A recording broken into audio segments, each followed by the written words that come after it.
It's that time again, another action-packed episode of Hacking TV. This week, there are important new moves from both YouTube and Facebook. And at VidCon in Anaheim, YouTube is contrite. Meanwhile, at the well in the House of Representatives, where no one ever is contrite, the Democrats turn to Facebook Live when Paul Ryan cuts off C-SPAN. All that and more on Hacking TV. I'm Steve Rosenbaum. And I'm Saul Hansel. Welcome, Saul. We have an when I say action-packed, that's not a promise that I give lightly. We have an action-packed show. We do. And if you don't believe it, YouTube can have a sit-in at the well of the Hacking TV podcast.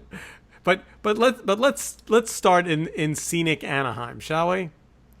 It's very close to the happiest place on earth. In part because it's very far from Washington, D.C. So, VidCon, big deal, especially for the YouTube community and the creator community, which is trying to figure out whether it still is the YouTube community or not. And what do you make of what Susan Wojcicki had to say? It was a surprising. The word contrite is not wrong. She was very, I think they looked deep into the crystal ball and said, we need to be focused on the one thing we have that Facebook and Amazon and Netflix and a bunch of other people don't have, and that is a really active, engaged creator community. And by the way, they're a little pissed off. So let's listen to why they're pissed off and see if we can actually make some moves to address it. So let's just go over what does she have to be contrite about? What is the creative community pissed off about? So a bunch of things. Some of it will seem little and, some of it, a bunch of it has to do with money. So just here, by way of example, when there's a copyright claim debate about your video, when somebody says, wait, you used my music or you used my clip, and there's a multi-month long battle, YouTube has historically kept their money in their away from creators and essentially shut off revenue, and that made people mad.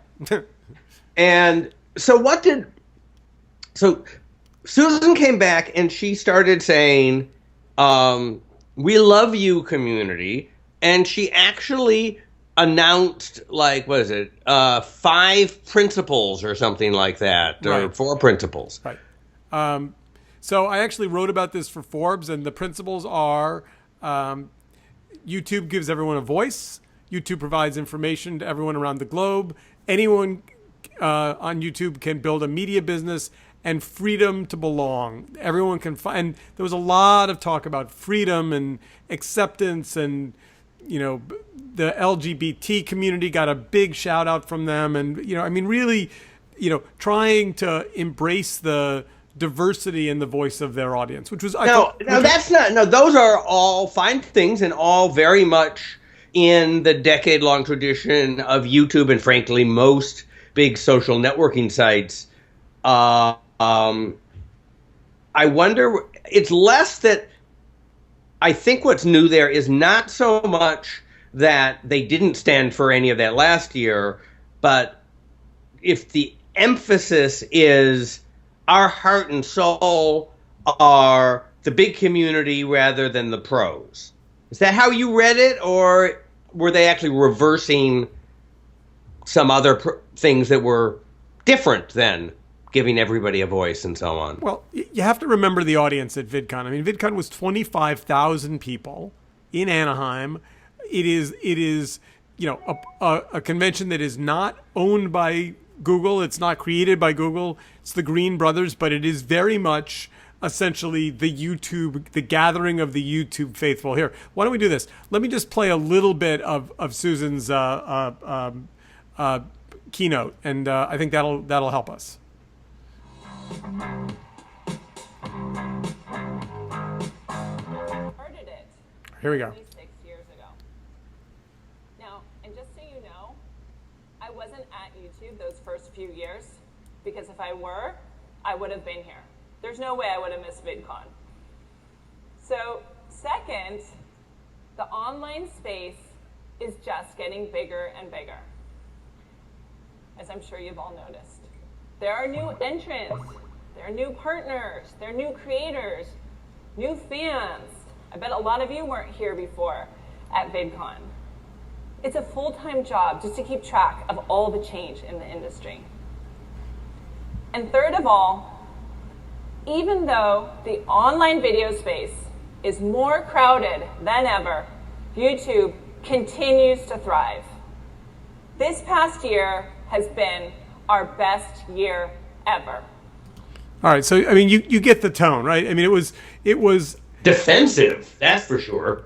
well, I don't know, you know, The whole thing is saying, I'm sorry I wasn't here in the early days.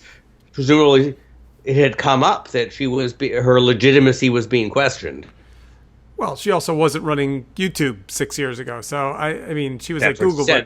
That's her perfectly legitimate answer. Yeah, but look, I liked. Just let me be clear. I liked her talk. I mean, I really did, and in fact, I mean, I was surprised that she uttered the phrase, "make YouTube great again." I thought that was a, given the other party who's doing the "Make America Great Again" spiel, I was a little. She did it tongue in cheek, and I understood what she was trying to do, but she clearly was saying to the VidCon community, "We hear you. We hear there are problems. We believe in you. You're the and by the way, it was the right thing to do. It was very smart."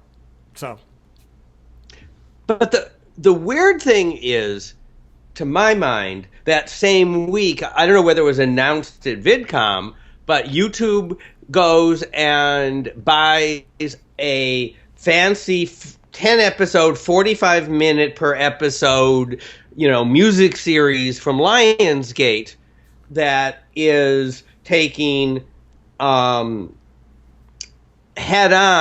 Netflix and Amazon Prime and Hulu. And it's like, if we love the creative community and everyone can be a media business, why are we writing checks in advance to Lionsgate? Not only was it announced at VidCon, but it was announced about 8 minutes after that. It was in the YouTube keynote that Susan Daniels got up and said, "Big news, YouTube Red is buying its first big budget TV drama." That was part of the announcement. And I'm just trying to figure out, right? So, I'm like a broken record on this. I believe that brands need to stand for something, because otherwise people who are consumers and everybody else who's in business don't know what they are. Netflix is very clear. We buy expensive, well-produced things and give you lots of choices to binge watch around a whole bunch of professional genres. That's what they are. People like that. YouTube, particularly, it's like the beginning of Susan's speech. YouTube is where everybody is a media business and everybody can talk to everybody. We get that. But what the hell makes them think that it makes any sense for them to go buy fancy series, right? No one.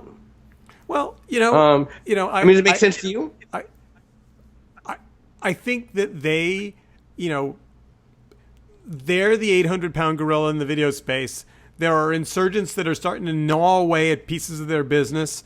I think YouTube Red was a decision that they made now a little more than a year ago, both to potentially protect their flank from Netflix and Amazon, and also at the same time to say that, if there are people out there that want to spend $10 a month, and as you pointed out earlier, before we started the podcast, $10 a month is very, very good business for the Netflix guys.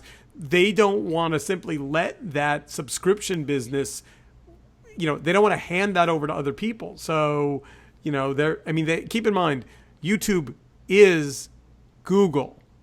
They are a very big company. They're an advertising-based company, but they're also a big company, a big web company. And so Red, to be clear, no one knows how Red is doing.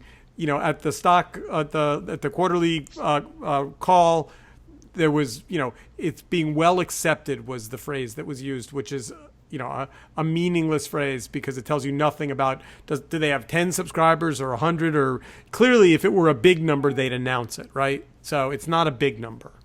here's the thing. Again, I just don't think there's nothing wrong with being big. But right? I mean, there may well be things, but they're big.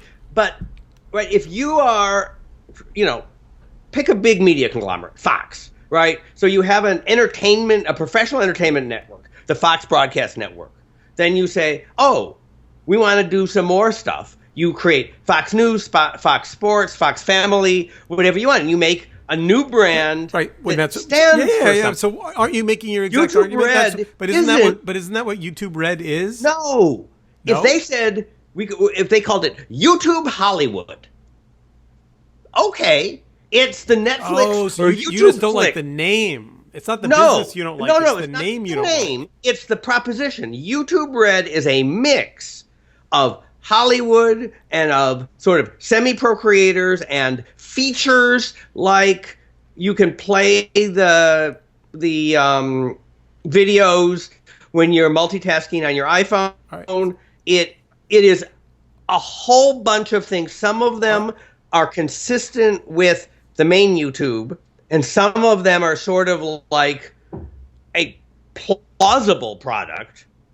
YouTube Hollywood, I'm inventing. If you said YouTube Hollywood, okay, well, let's see what that is, right? And that's, and that actually I think will help them do product development better. Or YouTube News or YouTube Sports. I mean, there are any number of things that if you're big, you can cross-promote.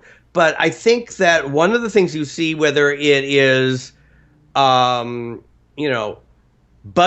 peanut butter cups, a brand extension, or Fox News, is each time you do a brand extension, you need to be narrower and more precise than the brand you're extending. All right. Well, so the And I think they are fundamentally making a mistake here, and that's why.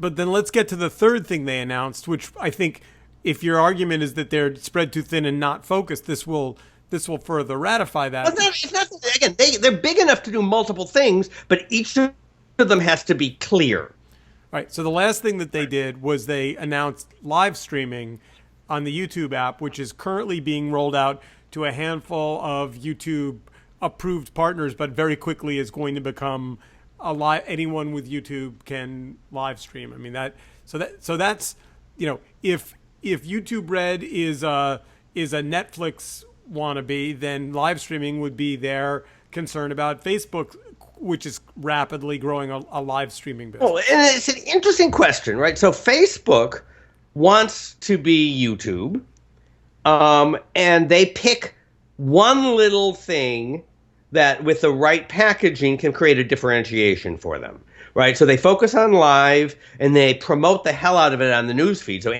anytime anybody goes live, they alert everybody on the planet, right? That's cross-promotion, and as much as it's obnoxious, it works well, and it feels just different enough. And boy, in 6 months, even the doddering old people on the floor of the House of Representatives, or maybe their staffers, figured out that if you're going to have a sit-in and Paul Ryan's going to cut off the cameras, run your own network and broadcast on Facebook, which I think is really interesting and shows how successful that product has been in sort of getting into people's consciousness really fast. Well, all right. So let's, if we're going to talk about the sit-in, let's shift gears, because I think that's a huge story, and I think it represents a fundamental change in who controls media, and I think it happened kind of organically, which is really interesting. I mean, I think Paul Ryan was within his rights to shut off the cameras, I guess, as I understand it, that when they get the rights that the people who write the rules, which are the Speaker's office, has given to the Speaker. Absolutely. Right. When they gavel the session to a close, the cameras go off. Right. So somebody, interestingly enough, they didn't start with Facebook. They started with Periscope. Periscope was the first, and there was a CNN on reliable sources this morning talked in depth about it. It turns out it kind of happened a little like, one of the congressmen, one of his aides said, "Hey, you should try this Periscope thing," and he literally downloaded it to his phone while he was on the floor and turned it on. I mean, it wasn't a strategy. It was more like a, hey, we don't want the cameras to get shut off.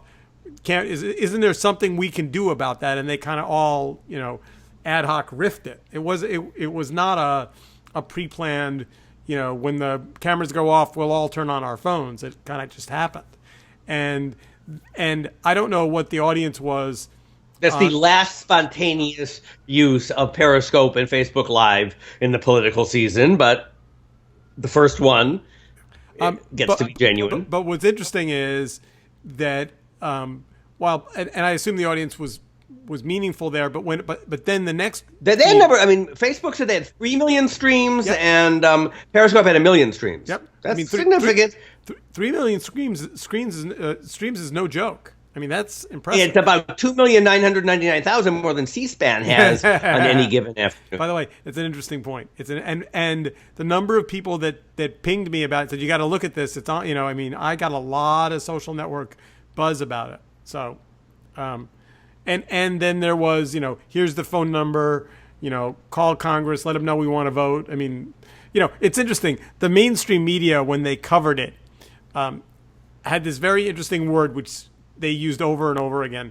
They said, well, it was a publicity stunt. And I'm like, well, no more than virtually everything else that happens on the floor. I mean, everyone with charts and graphs and, I mean, I didn't think it was any more a publicity stunt than, when they name, a speech maybe? Yeah, or right. or a bill that's not going to go anywhere that, but trying to repeal Obamacare 172 times. Yeah. Now, at the end of the day, I think it represents a different kind of political coverage, and I think it's a good thing. I mean, I think that in part because I think Obama has a visceral emotional reaction to each of these shootings. I think, the fact that sort of the pro-gun control segment finds the situation emotionally disturbing and needs to have filibusters and sit-ins and whatever, I think has credibility. It's the sort of thing that it is okay to have a publicity stunt over because, 50 people getting killed when maybe possibly something could be done about it is emotional. And TV is good for, it's like Tiananmen Square, right? I mean, not in scale, right? Live TV and all of that is good at these emotional outbursts. And Zuckerberg, came out on his own Facebook feed and listed all of the congressmen, who had been feeding live, from the floor. I mean, he clearly wanted to, ratify that, he'd like to see the political process use Facebook more. Like he didn't have any problem with this. I mean, it's a long list. Right. Although at some level, this isn't the right solution for anything. C-SPAN is closer, right? You want cameras that are steady with good mics, getting at least the official stuff. I mean, if they want to go turn Facebook Live on when they're in conference committees, which are secret, and all the other places, meetings with donors and lobbyists. Now that's technology helping democracy. Yeah, no, it was a good week for web video starting to change the visibility. That being said, I don't know if you have a strong feeling about this or not, but and I went looking to see if there was any reporting on how web video was used to drive the Brexit vote. Couldn't find anything particularly one way or the other. Except that, right, I mean, again, another hypothesis I have is all video is digital video, right? So people watch, Britain's a lot further along than the U.S. is for having the main networks on demand, iPlayer from the BBC and so on. And there were lots of televised debates, and I'm making this up, but I assume you could watch them on demand on iPlayer or watch them live, right? But I guess all I'm saying is, as a potential balance, you could argue that the gun debate was positively impacted by Facebook Live and Periscope. It was a talking point, but frankly, if it didn't happen, the story wouldn't really have been any different. It's not like nobody would have known that the Democrats in the House of Representatives were having a sit-down strike because it was a secret. Because once you turn off C-SPAN, nobody knows what's going on.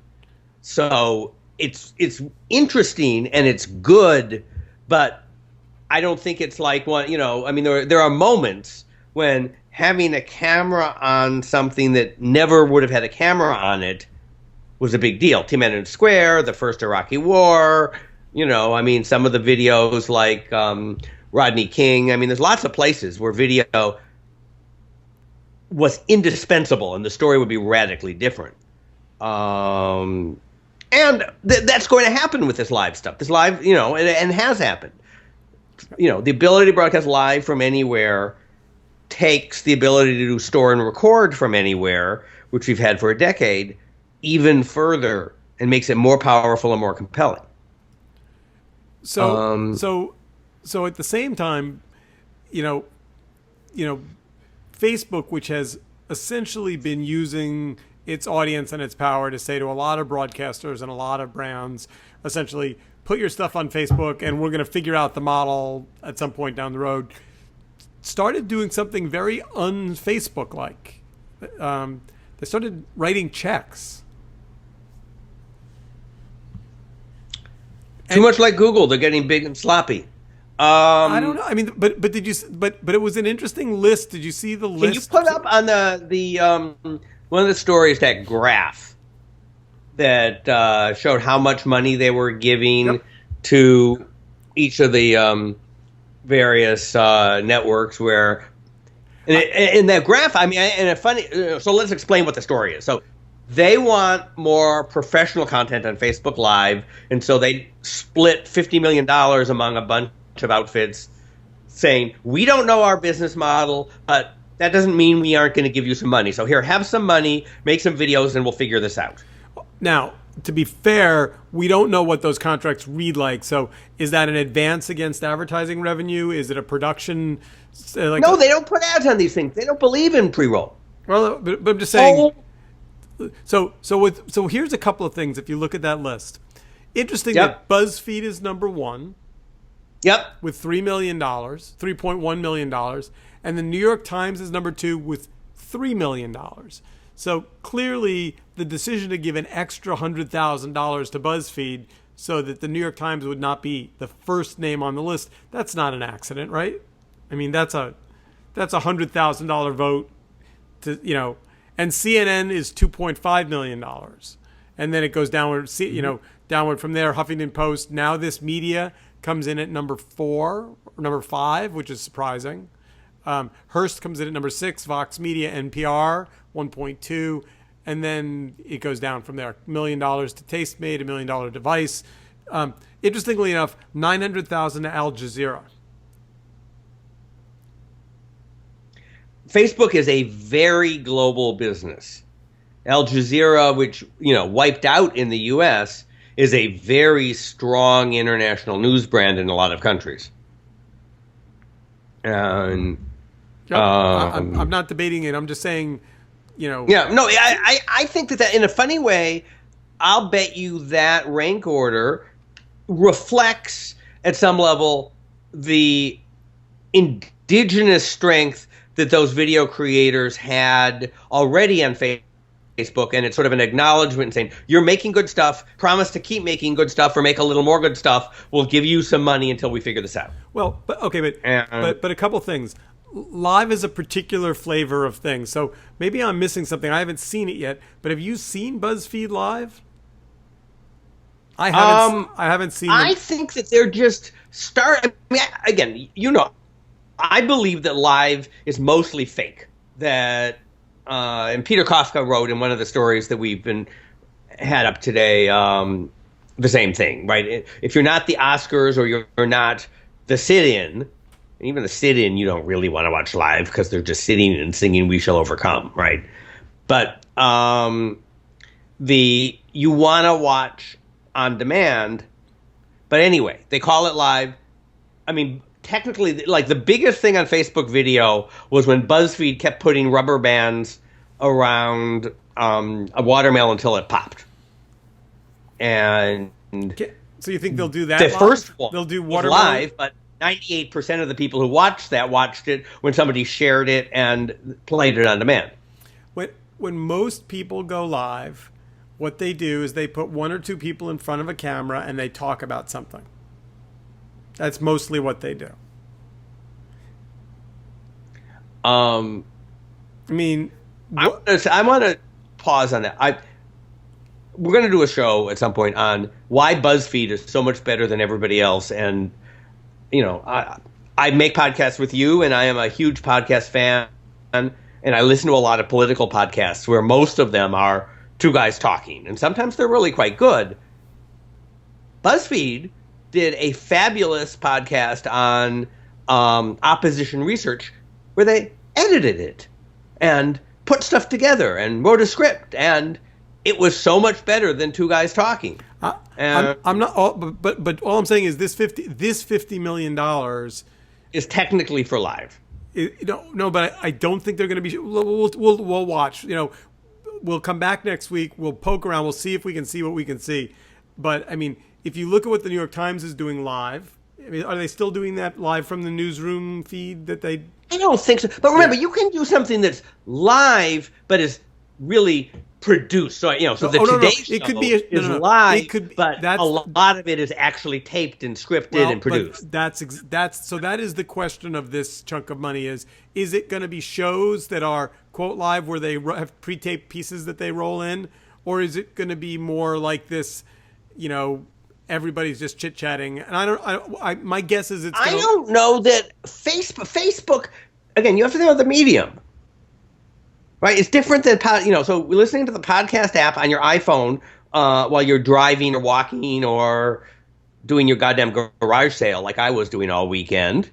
You can have people chit-chatting. If you're sitting there flipping through your feed, with rare exception, you want something that's much more to the point. All right, so let's talk about this last. Don't you agree? You just sit, have you gotten to sit and linger? I think that live is working for reasons that I did not imagine a year ago.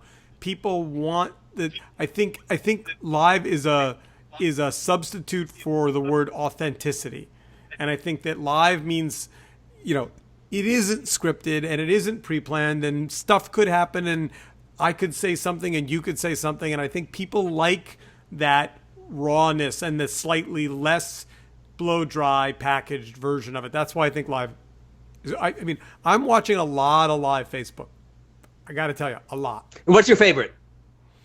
I don't know if I have a favorite yet. There are a lot of friends of mine, and they're talking about tech, and they're going places, and they're taking me with them, and I like it. I mean, I don't watch the whole thing. It's not like a show. I don't tune in. But Robert Scoble's got some great live video. Sri Srinivasan. And when you watch it, if you're not tuning in, you're watching it after he did it? No. But the fact that it's recorded in one take. No, I'm watching it I'm watching it live. I'm watching it. You're watching it live. Yeah. And in fact, I think to myself, I should go back to the beginning. You tune in halfway through whenever you happen to notice he's doing it. Yep. All right, last thing. Let's talk about these Amazon numbers because you find they're just some networking company trying to get publicity, but they're not insane, right? So when you look at some networking companies' measure of bandwidth on the internet, right, which ranks video a gazillion times more than text, right? But it's a good way of comparing video companies. Amazon is, now distant third instead of distant fourth in video bandwidth, which is okay. That tells you that Amazon Prime is doing well. Hulu is if you include iTunes, which is not really the same thing, Hulu is, further back in fifth. So you've got Netflix, big gap. YouTube, big gap. Amazon, smaller gap. iTunes, smaller gap. Hulu. I don't know. Does that surprise you? I'll just talk about. I've done a focus group. I put together my television in the living room and my television in the bedroom, and my use of it, and that's a focus group of one. And I've got to tell you, I'm watching more Amazon than I did a year ago. Probably double. And is that because they have more stuff? They have better stuff, or you just have come to learn the service more, so you find the kind of stuff that they've always had? No, more stuff, better stuff. Okay, They're really, YouTube got into the original production business a little first, and Amazon is catching up quickly in good ways. That would be my unscientific answer, yes. And have you ever watched any professional YouTube? No. Do you subscribe to YouTube Red? No. And I do not. It doesn't sound like anyone is telling you you're missing anything. But I'm not sure that I'm the target for that product. I think I think they're trying to, take their core audience and turn them into subscribers. I'm a fan of what YouTube does. I'm not in their core demographic. So, and then just to go back to where, the first story, the YouTube story, right? The Lionsgate piece that they got was based on, a very successful sort of music video oriented franchise, and what's it called? The Step Up franchise, which has made $650 million worldwide, and the Lionsgate guys said it relies on a simple formula. Innovative choreography, current hip-hop tracks, extra large dollop of feel-good fantasy to make an instant party. Okay, I can see why you might think that would mix in with a chunk of the dominant YouTube usage cases, but... I'd love to talk more about hip hop, but we are out of time, unfortunately. I know it's very sad for you, but we can talk about your favorite hip hop artist next week. How about that? I think we'll just, in honor of Hamilton, we should do the next podcast entirely in rap. That would be excellent. Maybe we could find a guest host that's got some skills. Have a great week. Hack on, and we'll see you next week. We'll see you next week. Keep on hacking.